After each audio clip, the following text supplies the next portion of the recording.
এবং ক্ষমতাসীন দলের সন্ত্রাসীদের হামলা মামলা হুমকি ধুমকি উপেক্ষা করে সারা দেশে জনগণের স্বতঃস্ফূর্ত সমর্থনে সর্বাত্মক অবরোধ কর্মসূচি পালিত হয়। আমি জনগণকে আবারও জানাই আন্তরিক অভিনন্দন এবং শুভেচ্ছা।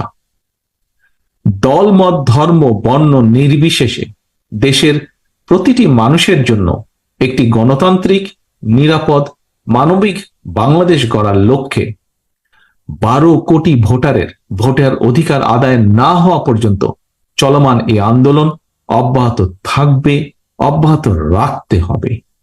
এবং এরই ধারাবাহিকতায় 12ই নভেম্বর রবিবার থেকে টানা আরো 48 ঘন্টার সর্বাত্মক অবরোধ কর্মসূচি ঘোষিত হয়েছে।